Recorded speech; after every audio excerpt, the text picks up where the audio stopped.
बिस्मिल्लाहिर्रहमानिर्रहीम।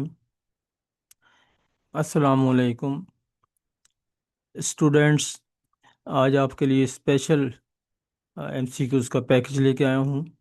इसमें 60 एमसीक्यूज़ मैंने कंपाइल किए हैं और कोशिश तो ये है कि ये इम्पोर्टेंट जो अक्सर आया करते हैं आपके एग्ज़ाम के अंदर उनको शामिल किया जाए और ताकि इसमें से आप पूरे पूरे मार्क्स ले सकें।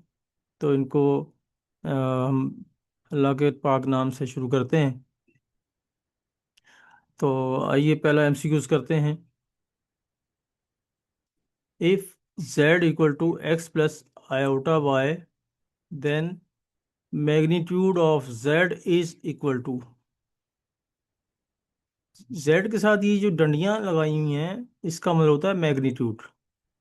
तो मैग्नीट्यूड जब भी किसी कॉम्प्लेक्स नंबर का फाइंड करना होता है, चाहे complex number z equal to x plus iota y की फॉर्म में लिखा हो, चाहे z equal to bracket x comma y की फॉर्म में लिखा हो, उसके साथ आयोटा नहीं होगा। जिस तरह के ये है पेयर की फॉर्म में, ऑर्डर्ड पेयर की फॉर्म में, तब भी आप यही फार्मूला इस्तेमाल करते हैं। इसमें ये होता है कि जो पहली टर्म होती है, जो कि रियल पार्ट होता है, इसका स्क्वायर प्लस इमेजिनरी पार्ट का आयोटा के बगैर इसका स्क्वायर करके हल करते हैं। तो ये इसका बेसिक फार्मूला है। अगर ए कॉमा बी और या फिर ए प्लस आयोटा बी हो तो ये फार्मूला होता है। और चूंकि क्वेश्चन हमारा एक्स और वाई की फॉर्म में था, तो हमारा answer x square plus y square under root में आएगा। दूसरा एमसीक्यूज है x plus three comma three is equal to -5 comma 3। तो ये रियल पार्ट है पहला वाला, और इधर इजिकल टू के सिर्फ ये रियल पार्ट है। इनको हम आपस में इक्वल लिख देंगे। थ्री और इधर भी थ्री है, तो इसमें से हमें अननोन की वैल्यू नहीं मिलने वाली, इसलिए हम इनको इक्वल नहीं लिखते। और इसमें से x की वैल्यू हमें मिल जाएगी, तो हम इसको इस तरफ शिफ्ट करते हैं। थ्री को माइनस बना के ले आए और x equal to -8 is the answer. उसके बाद तीसरा एमसीक्यूज है z equal to 3 plus iota 4 iota. तो z plus conjugate of z जो कॉम्प्लेक्स नंबर है इसका कंजुगेट करने के लिए हम इमेजिनरी पार्ट का साइन बदल देते हैं। जब इस इमेजिनरी पार्ट का साइन बदलेंगे तो अब इनको ऐड करेंगे तो ये आपस में कैंसल आउट हो जाते हैं। इमेजिनरी पार्ट और रियल पार्ट जो है आपस में ऐड हो जाएंगे, तो ज़ाहिर है उसकी वैल्यू डबल हो जाती है। तो मैंने इसका आंसर ट्वाइस करके लिख दिया है 6। और ये एमसीक्यू एग्ज़ाम में इस तरह भी आ जाता है कि z plus Z conjugate is a real number, इस तरह से। तो रियल है या इमेजिनरी है ये ऑप्शंस होंगे, तो आप इसका आंसर लिखेंगे रियल नंबर। दो तरह से एमसीक्यूज पूछा जाता है, या तो वैल्यू के लिए या फिर रियल और इमेजिनरी नंबर के हिसाब से मांग लेता है। इसी तरह से इन्हीं दो नंबर्स को, यानी एक कॉम्प्लेक्स नंबर और इसके कॉन्जुगेट को मल्टीप्लाई करना है। जब आप मल्टीप्लाई करते हैं तो ऑर्डिनरी मल्टीप्लिकेशन अगर आप करें, अगर हम अपनी तरफ से दो नंबर ले लेते हैं ए प्लस आयोटा बी और ए माइनस आयोटा बी, तो इसका फार्मूला खोलें तो ये बन जाता है ए स्क्वायर प्लस बी स्क्वायर। तो ये और ये आपस में कैंसल आउट हो गए। तो इस तरह से ये वैल्यू आपकी इसका मैग्नीट्यूड का स्क्वायर बन जाता है। तो मैग्नीट्यूड का स्क्वायर, तो देखें इसका मैग्नीट्यूड होता है ए प्लस आयोटा बी का अंडर रूट ए स्क्वायर प्लस बी स्क्वायर। तो इसके ऊपर स्क्वायर करेंगे तो ये आ, इसका स्क्वायर बन गया, जेड के मैग्नीट्यूड का स्क्वायर। तो ये इसका ये आंसर है। फिफ्थ एमसीक्यूज है the real and imaginary parts respectively of iota into 2 - 3 iota are. इसमें रफ वर्क आप करते हैं इसको ब्रैकेट को ओपन करें, 2 आयोटा बन गया, -3 आयोटा स्क्वायर। अब आप आयोटा स्क्वायर की वैल्यू लिखेंगे तो ये आ जाती है -1। तो माइनस माइनस +3 और 2 आयोटा +3। आप इसको अरेंज करके लिखें, 3 + 2 आयोटा। तो 3 आपका रियल पार्ट हो गया और इमेजिनरी पार्ट आपका 2 हो गया। तो ये इसका राइट आंसर है। सिक्स्थ एमसीक्यूज है, if iota is imaginary number then value of iota power 7। जब भी आपको आयोटा की पावर 2 से बड़ी दे दे तो आप इसको आयोटा स्क्वायर, और अगर ऑड नंबर है तो उसको आयोटा स्क्वायर वाले नंबर में, इवन नंबर में शिफ्ट कर कन्वर्ट करके साथ में आयोटा मल्टीप्लाई करते हैं। जैसे इसका इवन नंबर है, इसके नियरेस्ट में छोटा इवन नंबर है 6, तो आयोटा पावर 6 इंटू आयोटा हो गया ये। और आयोटा पावर 6 को आप कन्वर्ट करते हैं iota square power 3 whole cube करते हैं, तो आयोटा पावर 6 -1 के इक्वल हो गया। तो -1 into iota, -1 is the right answer. ये थे चैप्टर नंबर 1 के एमसीक्यूज। चैप्टर नंबर 2 के इंपॉर्टेंट एमसीक्यूज अब करा रहा हूँ। If the order of two matrices A and B are m × n and n × p, इसका मतलब ये है कि दो मैट्रिसेस हैं, उनकी रोज की तादाद, पहले मैट्रिक्स की रो की तादाद m है और इसके कॉलम की तादाद n है। इसी तरह से दूसरा एक मैट्रिक्स है b, उसका ऑर्डर है n, यानी रोज उसकी n है और कॉलम उसके p हैं। अगर ये नंबर की फॉर्म में भी आपको दिया जाए तब भी आप इसी तरह ही करेंगे। तो आप इसको मल्टीप्लाई करते हैं अगर दो मैट्रिसेस को a और b को, तो ये इसका ऑर्डर क्या होगा नए मैट्रिक्स का। तो इसका तरीका, बेस्ट तरीका जो है, ये शॉर्टकट मेथड है, वो ये है कि इसमें से ये पहली वैल्यू जो है यानी रो और दूसरे में से ये कॉलम आप मल्टीप्लाई कर दें। पहले मैट्रिक्स की ये रो और दूसरे मैट्रिक्स के जो ऑर्डर है उसमें से कॉलम को मल्टीप्लाई करके लिख दें, तो ये आपका ऑर्डर बन जाएगा इस नए मैट्रिक्स का जो मल्टीप्लाई करने के बाद हमें मिलता है। तो ये देखें, इसका आंसर है m × p। अगर सपोज 4 × 3 और 4 × 2 है तो इस तरह से 4 और यहाँ से आप 2 लिख देंगे तो आपका आंसर आ जाएगा। ये मैंने आपको जो चैप्टर वाइज एमसीक्यूज कराए हैं उसमें इसके एग्जांपल और भी हैं, वो आप देख सकते हैं, वीडियोस मेरी चेक कर लीजिएगा। उसके बाद नेक्स्ट एमसीक्यूज है, 8वां है, if λ3 2 4 is a singular matrix. Singular matrix क्या होता है? ऐसा मैट्रिक्स जिसका डिटर्मिनेंट जो है वो 0 आ जाए उसको सिंगुलर मैट्रिक्स कहते हैं। अब सिंगुलर मैट्रिक्स बनाने के लिए कहता है लैम्डा की जगह कौन सा नंबर रखा जाए कि ये इसको मल्टीप्लाई करने से और इसके मल्टीप्लाई करने से आंसर सेम आए और साइन अपोजिट हो। तो आप क्या करेंगे, इसको इस तरह से वर्किंग करेंगे। तो देखिए, 4λ - 6 ये मैंने लिख दिया।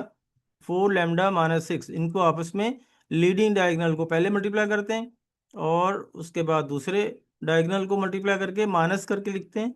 तो अब आप इसमें से लैम्डा की वैल्यू को सेपरेट करें तो ये आपका आंसर आ जाएगा 3/2। तो ये इसका 3/2 आंसर है। अगर आप 3/2 यहाँ लैम्डा की जगह रख दें और इसको सिंप्लीफाई कर दें तो इसका आंसर 0 आ जाएगा। if a, if A is a square matrix then A into A inverse is equal to A is said to be, तो ये फार्मूला हमें A इनवर्स के फार्मूले की तरफ इशारा दे रहा है। A इनवर्स जो है वो इक्वल होता है adjoint A upon determinant of A। तो देखें, अगर मैं डिटर्मिनेंट ऑफ A को इधर शिफ्ट कर देता हूं तो ये determinant of A into A inverse किसके इक्वल हो जाएगा, एडजॉइंट ए के। तो यही आंसर हमारा है। उसके बाद I3 इज इक्वल टू,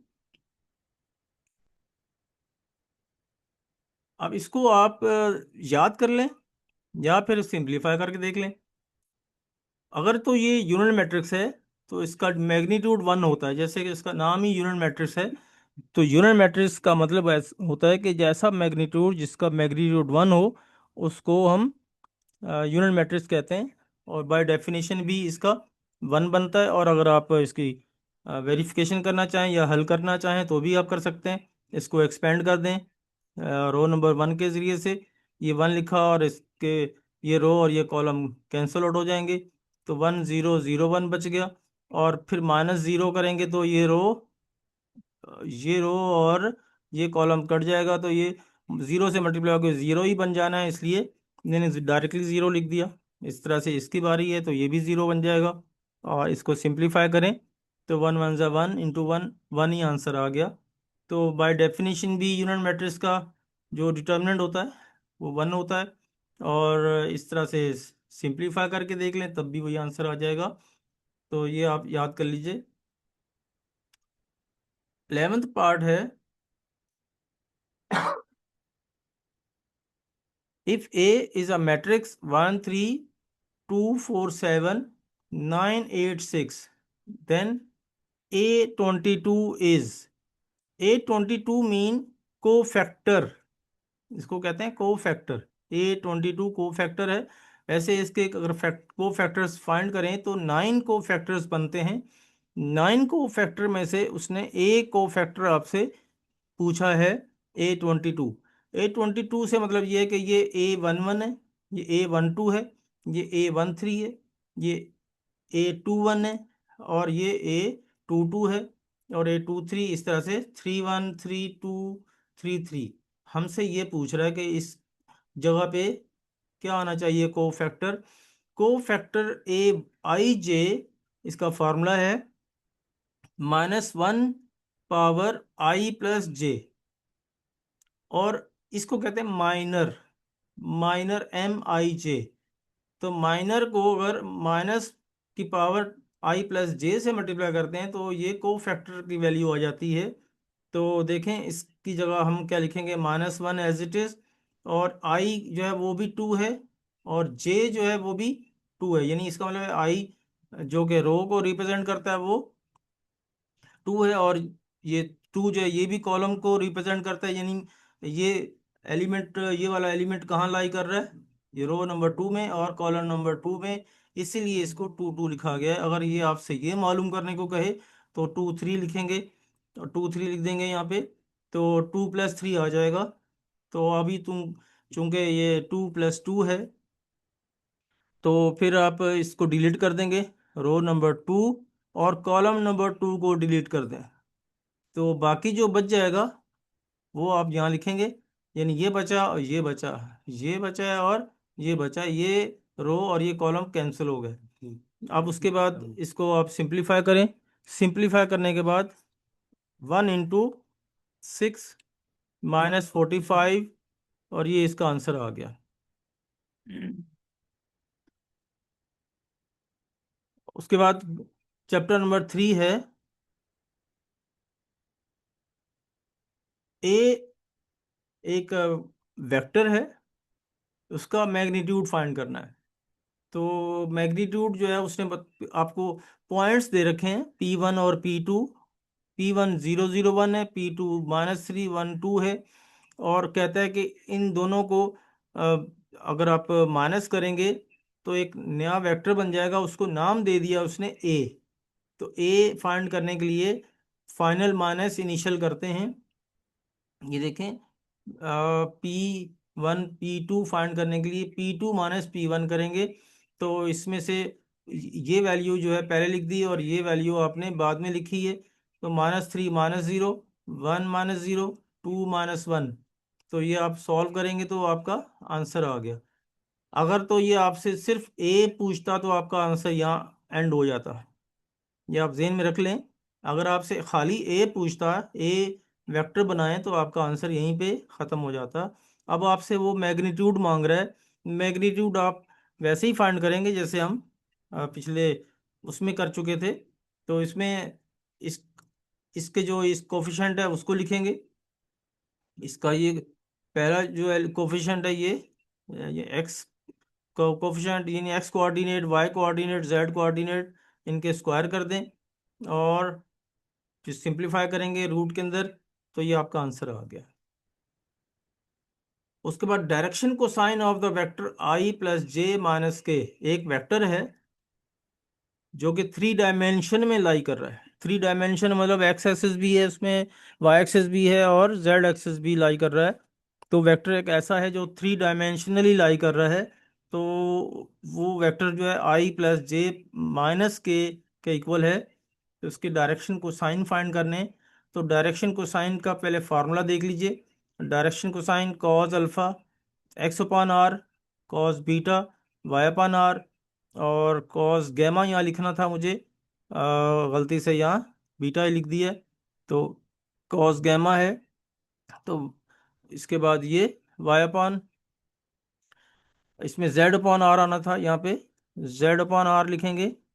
तो अब इसमें आप देखें, इसकी वैल्यू आप पहले निकाल लें। जैसे कि साफ जाहिर है आर या तो बगैर एरो और बगैर डिटर्मिनेंट के मैग्नीट्यूड के साइन के लिख दें, या फिर आर पूरा ये डिटर मैग्नीट्यूड के साइन के साथ लिखें, लडनियों के साथ। तो दोनों सूरतों में सही है। तो अब आप देखें ये आर और आर एक ही जैसा है। तो आप इसमें से कोई सा भी यहाँ फार्मूले में यूज़ कर सकते हैं। आप इसका स्क्वायर करने के बाद ये वैल्यू आ गई। आप एक्स तो आपका यहाँ देखें, एक्स जो है वो कोऑर्डिनेट कितना है आपके पास, इसका कोफिशिएंट ऑफ आई एक्स होता है, एक्स आई प्लस वाई जे माइनस जेड के। तो इस तरह से ये 1 इसका कोफिशिएंट है, वो यहाँ लिख देंगे। और इसका जो आपने मैग्नीट्यूड निकाला है वेक्टर का, वो आपने नीचे लिख दिया। तो सब में इसी तरह से किया। वाई का जो है कोफिशिएंट, जे का कोफिशिएंट वाई है, वो आपका 1 आ गया। और इसी तरह से इसका -1 आ जाएगा। तो ये तीनों के आंसर मैंने लिख दिए हैं। और ये कंबाइन करके कॉमा बना के लिख दें तो ये आंसर है आपका। इसको कहते हैं डायरेक्शन को साइंस ऑफ गिवन वेक्टर, ए कह लें या कुछ भी कह लें। तो इसका आंसर है ये। एमसीक्यूज नंबर 14 है, A dot B equal to 0 और angle between the vectors A and B is. A dot B का मतलब होता है ए बी कॉस थीटा, और कॉस थीटा जो है इसकी वैल्यू हमें फाइंड करनी है। तो वैल्यू फाइंड करने के लिए ये फार्मूला इस्तेमाल कर लें, cos theta equal to cos inverse A dot B upon A magnitude B magnitude. और इसमें आप ये वैल्यू डाल दें। ए डॉट बी की वैल्यू उसने बता रखी कि 0 है, और ये इसका मैग्नीट्यूड जो है वो 0 ही हो जाएगा डिवाइड होके। तो कॉस इनवर्स ऑफ 0 ये 90 बन गया। तो ये आप बात याद रख लें कि ए डॉट बी की वैल्यू अगर 0 आ रही है तो दोनों वेक्टर्स आपस में 90 डिग्री बना रहे होते हैं। और अगर वो आपसे पूछे कि दो वेक्टर्स हैं वो आपस में परपेंडिकुलर हैं, तो आप उनको बता दें कि वो दोनों आपस में डॉट की फॉर्म में है, डॉट मल्टीप्लाई की फॉर्म में है। तो एक ऐसा भी पूछा गया था, इसलिए मैंने आपके याद दहानी के लिए बता दिया है। तो ये देखें, इसका ये हो गया। अच्छा, डॉट मल्टीप्लाई तो मैंने आपको बता दिया, कॉस थीटा लिख दिया करते हैं यहाँ पे, A dot B A B cos theta. लेकिन जब क्रॉस मल्टीप्लाई करे तो क्रॉस मल्टीप्लाई करने के लिए हमारे पास एक टेक्निक होती है, उसको यूज़ करते हैं। तो आई जे और के एंटी क्लॉकवाइज बना लेंगे आप एरोस, आई जे और के एंटी क्लॉकवाइज एरो शो कर दें। और इसको आप एंटी क्लॉकवाइज मल्टीप्लाई करें, आई क्रॉस जे। जो आंसर होगा वो आपका रिमेनिंग जो बच जाएगा वो इसके इक्वल होगा। और फिर जे क्रॉस के, तो ये आंसर होगा आपका आई। तो आप उल्टा अगर क्लॉकवाइज चलेंगे तो ये माइनस में होगा। तो आप चेक करें, के क्रॉस जे कह रहा है, के क्रॉस जे, यानी ये आपको उल्टा चलने को कह रहा है क्लॉकवाइज, दैट मीन के ये माइनस में है। तो माइनस में लिख दें, K cross J equal to minus I. तो ये बात आप प्रॉपर्टी से जानते हैं ए क्रॉस बी इक्वल होता है माइनस बी क्रॉस ए, तो इसलिए माइनस में आ गया ये। उसके बाद 16 एमसीक्यूज है। Unit vector in the direction of r equal to i plus j plus k. पहले तो आप यूनिट वेक्टर का फार्मूला याद कर लें। यूनिट वेक्टर बनाना हो तो किसी भी वेक्टर का यूनिट वेक्टर तैयार करना हो तो उसके लिए उस वेक्टर को उसकी मैग्नीट्यूड से डिवाइड कर देते हैं, तो वो यूनिट वेक्टर बन जाता है। तो ये देखिए यूनिट वेक्टर को मैंने यू से रिप्रेजेंट किया है, तो आर अपॉन आर, आर के ऊपर एरो है तो ये वेक्टर है, और आर के ऊपर यहाँ मैंने एरो नहीं लगाया, दैट मीन कि ये मैग्नीट्यूड है। तो मैग्नीट्यूड पहले आप फाइंड करें, अंडर रूट 1 + 1 + 1, अंडर रूट में अंडर रूट 3 आंसर आ गया, और ये वेक्टर एज इट इज लिख दिया, तो यही इसका आंसर है। चाहे आप इसके अपॉन में लिखें या इसको शुरू में 1/√3 और इसको ब्रैकेट में लिख के लिख दें। आप देख लें कि आपका एमसीक्यू किस फॉर्म में है, इस फॉर्म में है तो ये आंसर मार्क कीजिएगा, इस फॉर्म में है तो ये आंसर मार्क कीजिएगा। उसके बाद 17th एमसीक्यूज है, A equal to I, B equal to J, C equal to K, then A dot B cross C, यानी बी और सी को पहले क्रॉस मल्टीप्लाई करेंगे, फिर इसके साथ आप डॉट मल्टीप्लाई करेंगे। तो आप देखिए बी और सी को मल्टीप्लाई करें, ये बी है जे क्रॉस के, जे क्रॉस के जो है वो क्या हो जाएगा, जे क्रॉस के, तो आई के इक्वल आंसर आ गया। तो आई जब आएगा तो इसका ए का जो वेक्टर है वो आई है, तो आई डॉट आई आपको पता है वो कितना बन जाता है, ये आई डॉट आई आपका सेम वेक्टर है, तो इसलिए ये इसका आंसर 0 हो गया। ठीक है, तो इस तरह से आप ये फाइंड करेंगे, आई क्रॉस आई बन जाएगा ये, आई आई क्रॉस आई, तो ये इसका आंसर इस तरह से आप फाइंड कर लेंगे। उसके बाद चैप्टर 4 के एमसीक्यूज कर रहे हैं। a n - 1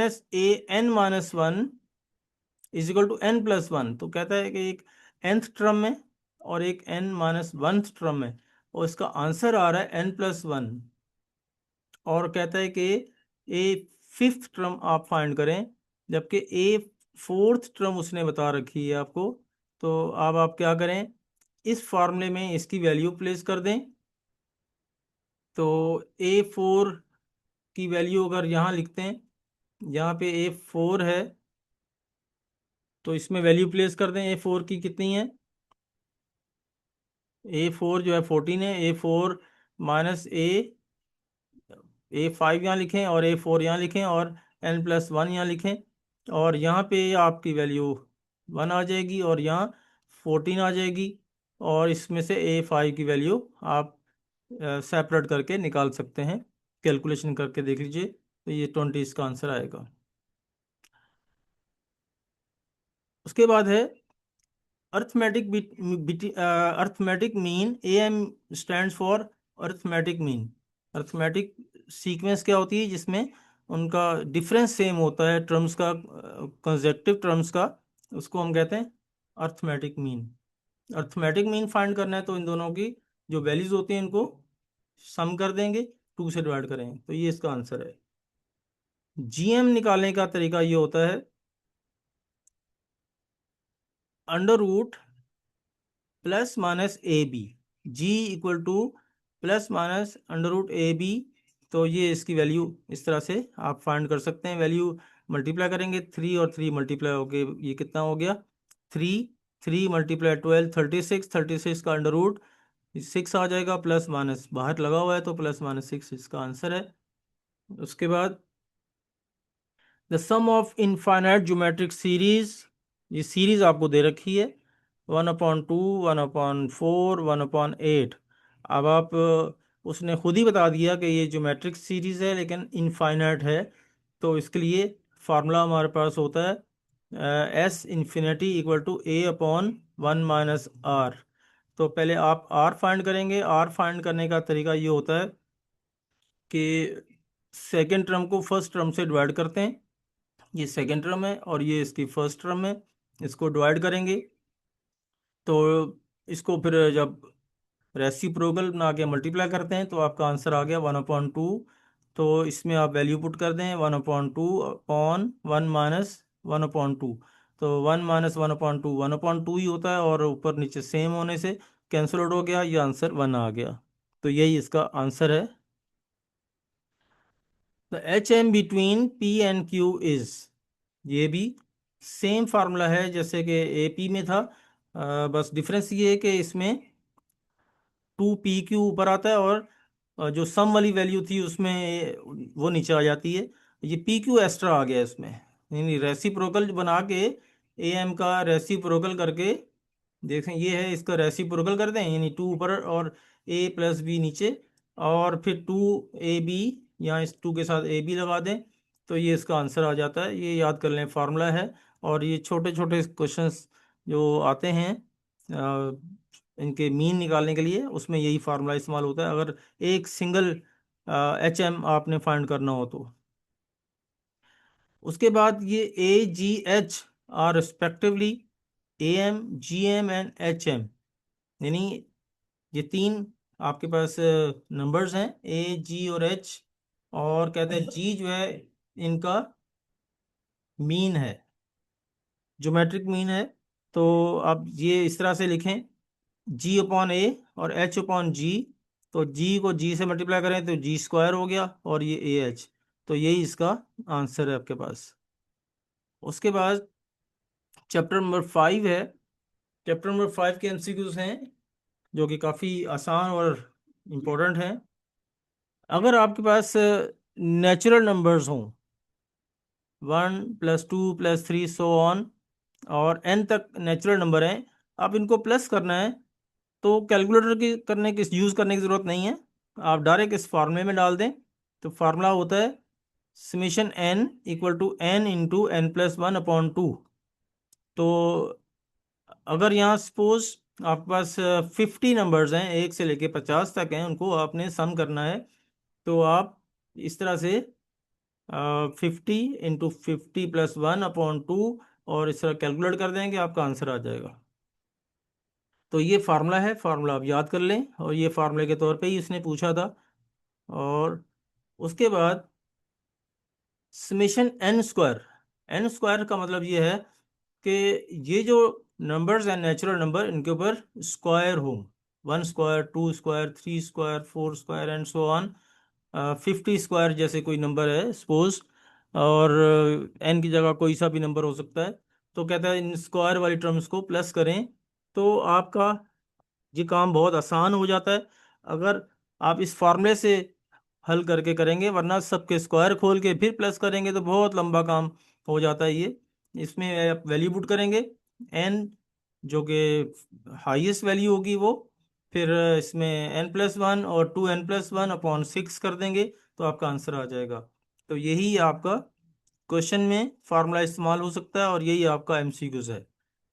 उसके बाद है समेशन n to 10, और सॉरी समेशन n = 2 to 10।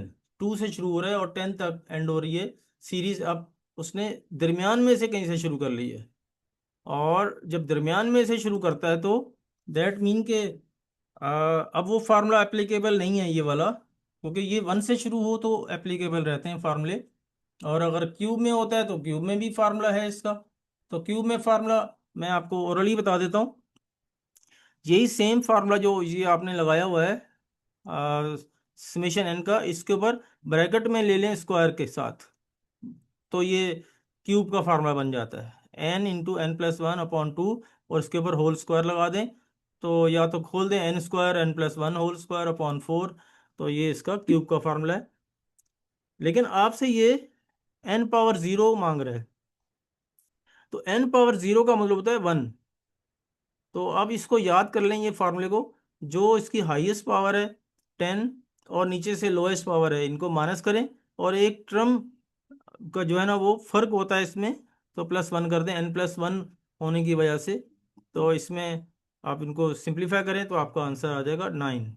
तो इस तरह से ये मैंने दिखा दिया। 9 आपके n मालूम हो गए। अब 9 टर्म्स को 1 से मल्टीप्लाई करते जाएं तो ये आपका 9 आंसर आ गया। उसके बाद चैप्टर नंबर 6 आज कोशिश करते हैं कि 30 तक एमसीक्यूज कर लें। 50-50 हो जाएंगे तो आसानी से याद भी हो जाएंगे और हमारा टाइम भी मैनेज हो जाएगा। तो 6 चैप्टर के कुछ एमसीक्यूज हम कर रहे हैं। n+1 factorial upon n-1 factorial. देखें इसमें से ये ऊपर वाला नंबर जो है बड़ा है और नीचे वाला नंबर छोटा है, क्योंकि ये इसमें 1+ हो रहा है, इसमें 1- हो रहा है। तो बड़े नंबर को एक करके छोटा करते जाएं, इतना छोटा करेंगे इसके बराबर हो जाए। तो जैसे n+1 है, इसके साथ एक माइनस करेंगे तो n हो जाएगा। उसके बाद एक और छोटा करेंगे तो n-1। और जैसे छोटा करते जाएंगे तो फैक्टोरियल हटाते जाएं और लास्ट जो टर्म हो उसके साथ फैक्टोरियल अटैच कर दें। तो जैसे कि ये मैंने बताया फार्मूला, n फैक्टोरियल का मतलब होता है n, n-1, n-2 and so on until 1 comes. जब तक 1 नहीं आ जाता ये लिखते रहते हैं। और अगर आप चाहते हैं कि n 1 तक नहीं जाना हमने, तो बीच में कहीं रोकना चाहें तो फैक्टोरियल लगा के आप स्टॉप कर सकते हैं या पॉज ले सकते हैं। तो ये मैंने वही किया है। तो n-1 n-2 फैक्टोरियल यही यहाँ काम होगा। तो n+1 फिर n और n-1 फैक्टोरियल लगा के स्टॉप ले लिया हमने। और n-1 फैक्टोरियल और n-1 फैक्टोरियल आपस में कैंसिल आउट हो जाएंगे। तो ये आपका आंसर आ जाएगा। ये मैंने दिखाया हुआ है, ये कैंसिल आउट हो गया तो ये आपका आंसर आ गया n × n+1। अरेंज करके लिख दिया। उसके बाद नंबर 29। कोई सा भी आपको एक लफ्ज़ दे दे, वर्ड दे दे, और आपसे कहे इन वर्ड्स को अगर हम बेतरतीब करके अरेंज करना शुरू कर दें तो कितने वर्ड्स बन सकते हैं। तो इसके लिए हम क्या करते हैं कि ये फार्मूला इस्तेमाल करेंगे कि टोटल नंबर्स इसके कितने हैं वो यहाँ आ जाएंगे। और इसमें कंडीशन एक ये होती है कि ये नंबर रिपीट होने चाहिए। कुछ नंबर इसमें से रिपीट होने चाहिए। जैसे ये इसमें m रिपीट हो रहा है और इसमें t रिपीट हो रहा है, इसमें e रिपीट हो रहा है। रिपीटिंग नंबर होने चाहिए। तो अगर ये रिपीटिंग नंबर हैं तो वो रिपीटिंग नंबर जो जितनी दफ़ा भी रिपीट हो रहे हैं वो उनको लिखते जाएं। जैसे m जो है वो 2 मरतबा है, t इसमें एक और ये दो 2 मरतबा है, और e जो है वो 2 मरतबा है। और इसको आप अगर वैल्यू निकालना चाहेंगे तो सिंप्लीफाई करेंगे। तो सिंप्लीफाई करने के लिए 9 factorial upon 2 factorial multiply 2 factorial multiply 2 factorial, इस तरह से आंसर आ जाता है। आपसे तो उसने इस फॉर्म में आंसर मांगा है तो यही आपका आंसर गिवन है। उसके बाद the value of 5p3। 5p3, ये 3 आप इधर भी लिखते हैं एग्जाम में, क्योंकि मेरे पास जो ये वर्जन है वर्ड का तो उसमें इस फॉर्म में ही आ रहा है। तो आप ये इधर भी लिख सकते हैं, 5 ऊपर आएगा 3 इधर आएगा, p बीच में। तो इसको सिंप्लीफाई करने का ये फार्मूला है NPR। NPR का मतलब है n फैक्टोरियल और difference of these two number n-r factorial. और इस तरह से आप इसकी वैल्यू प्लेस करें। n फैक्टोरियल आपके पास 5 है और नीचे जो है इनका डिफरेंस 2 है। तो 5 को आप सिंप्लीफाई करके खोलें 1 तक ले आएं, या इसको 2 तक लेके आ जाएं और फिर इसको कैंसिल आउट करेंगे, सिंप्लीफाई करें। या कैलकुलेटर में भी ये फंक्शन होता है, शिफ्ट करके आप मल्टीप्लाई का बटन दबाएंगे तो ये p की वैल्यू फाइंड कर सकते हैं। तो डायरेक्ट भी इससे वेरीफाई कर सकते हैं अपना आंसर। तो इस तरह से ये इसका आंसर 60 आ जाएगा। तो हमने आज 30 MCQs कर लिए हैं। मुझे उम्मीद है कि आपको ये समझ में आ चुके होंगे। और अगर मज़ीद आप डिटेल में समझना चाहें तो मेरी सारी चैप्टर वाइज वीडियोस बनी हुई हैं, उनको भी आप सर्च करके देख सकते हैं। और अगर टाइम नहीं है तो फिर इसी से आप काम चलाएं। और मुझे उम्मीद है कि आपको समझ में आ चुका होगा। अगर नहीं आया तो मुझसे व्हाट्सएप पे पूछ सकते हैं। और मेरी दुआ है कि अल्लाह ताला आपको कामयाबी अता फरमाए, आपको बहुत सारी खुशियां अता करे।